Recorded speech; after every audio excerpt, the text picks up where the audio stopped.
श्री राधे। नाम उपचार चरण में आप सबका हार्दिक अभिनंदन है। इससे पहले कि मैं कुछ कहूँ, एक बहन ने एक ऑडियो क्लिप प्रेषित किया है, आप पहले उसको सुन लीजिए। राधे राधे गुरुदेव। रविता कुमारी झारखंड से। मार्च 2020 में सर्दी खांसी के उपचार के लिए नाम मंत्र लिए थे। नाम मंत्र से सर्दी खांसी ठीक हो गई। उसके बाद 18 अक्टूबर 2020 को कमर दर्द के उपचार के लिए नाम मंत्र लिए थे। कमर दर्द भी ठीक हो गई। मेरी एक और भी समस्या है, इसके लिए नाम मंत्र देने की कृपा करें। मैं प्रतिदिन 4 घंटे लगभग जाप करती थी। जय श्री राधे राधे गुरुदेव। आशा है सुन लिया होगा।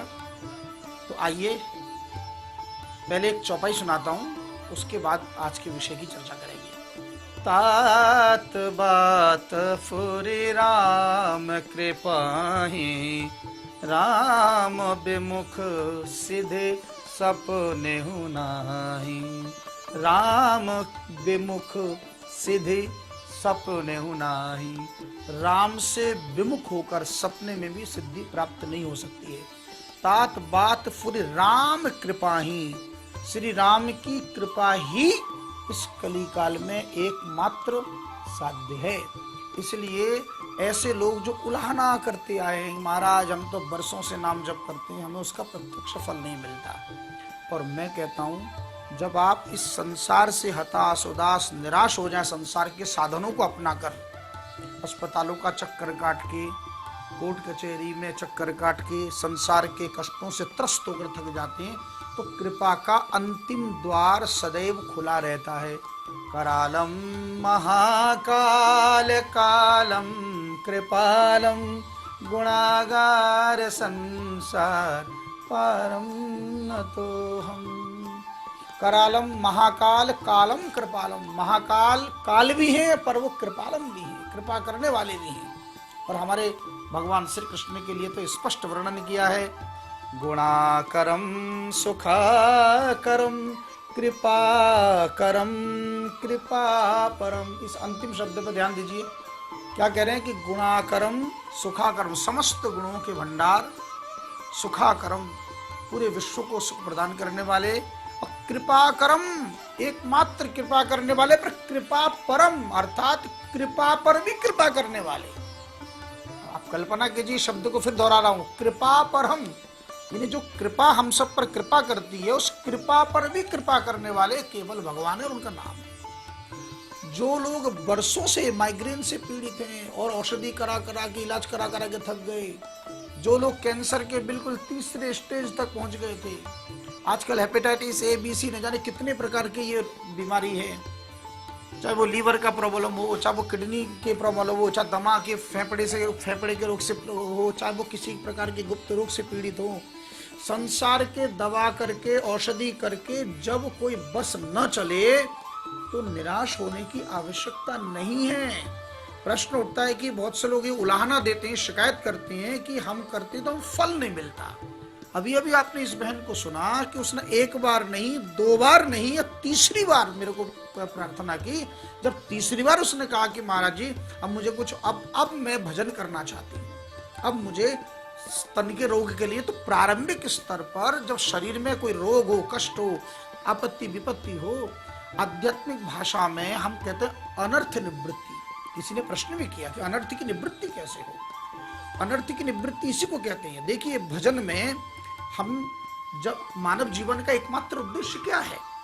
मानव जीवन का एकमात्र उद्देश्य भगवत प्राप्ति नहीं, भगवत प्रेम उपलब्धि। भगवान मिले न मिले, पर भगवत प्रेम उपलब्धि हो, भगवान के प्रति हमारा प्रेम हो, परमात्मा के लिए हमारा चित्त द्रवित हो, भगवान का नाम स्मरण करके हमारे नेत्र सजल हो।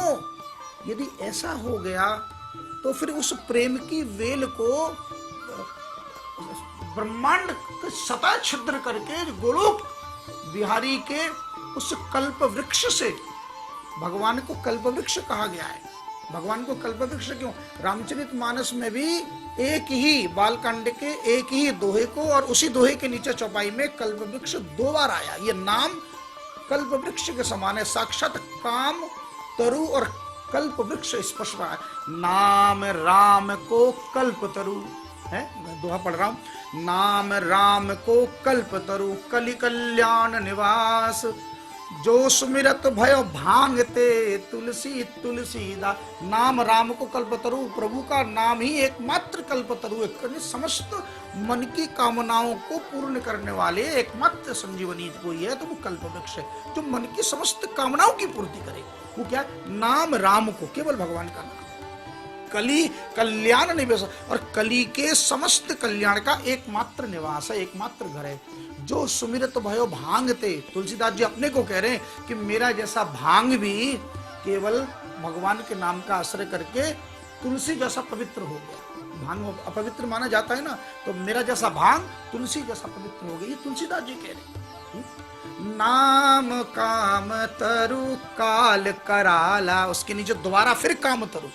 यह काम तरु का अर्थ भी केवल कल्प वृक्ष है। नाम काम तरु काल कराला, कराला माने कलयुग। इस कलयुग के, इस काल कलयुग के समय के ये जितने भी रोग शोक भय, इन सब के लिए एकमात्र अगर कोई कल्प तरु है तो वो केवल सुमिरत समन सकल जग जाला। इस संसार के कली काल के सारे जंजालों को मिटाकर एकमात्र समाधान अर्पण करने वाले, प्रेम अर्पण करने वाले यदि कोई है तो वो भगवत नाम है।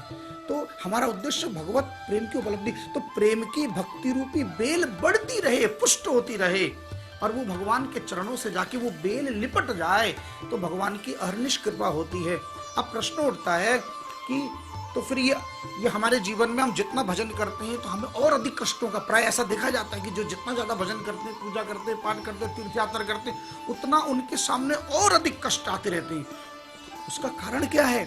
उसका कारण है कि बुरे कर्मों का जो फल है, उसका अनंत जन्मों का जो प्रारब्ध है, उसने जो असत कर्म किए थे, बुरे कर्म किए थे, उन सब का फल भी उसे भोगना पड़ता है।